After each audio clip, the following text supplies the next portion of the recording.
Our next author is Jason Shu, and he was in the 5th grade at Ladue Fifth Grade Center in Ladue School District, Ladue, Missouri, when he wrote this story, Countering the Unfairness.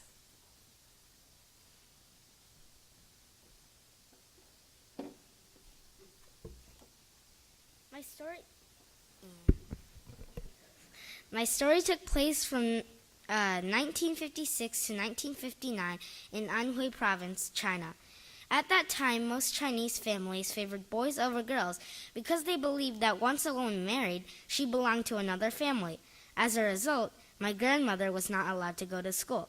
Her brother was allowed to go to school, but she wasn't. She pleaded with her father uncountable times, and now was the time to take action. It was a warm, sunny summer day as she walked down the dirt path. A perfect day for the school children, she thought bitterly. My grandmother knew that she should be cutting grass to be dried into hay, and she knew that the consequences would be severe if her parents caught her out there. She knew all that, but she ignored all of it. After all, school was her greatest wish, wasn't it? She located the village headmaster's house and knocked on the door. The headmaster came out. My grandmother explained her situation, and the headmaster promised to go to her house later that day.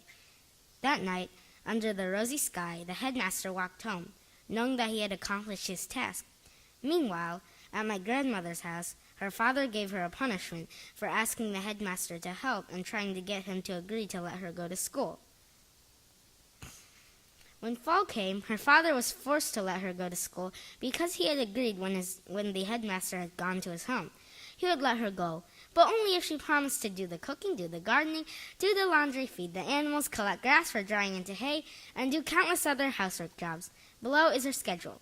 Wake up, make breakfast, go to school, walk barefoot across a rocky 1/2 mile road, walk back home from school, study while doing chores, make dinner, and go to bed on the dirt floor. The first month my grandmother went to school, she was excellent, so her father requested her to skip a grade. My grandmother objected. Her father said that if she didn't skip a grade, she'd be stupid, and shouldn't go to school, so she could only agree to skip that grade. She kept out well in 2nd grade and soon was excelling again. As a result, her father made her skip another grade. In 3rd grade, there were multiplication and division, as well as addition and subtraction. This time, my grandmother took longer to achieve 3rd grade standard status, but she made it and once again achieved 1st place. After 3 hard years of elementary school, she was admitted to fully normal school.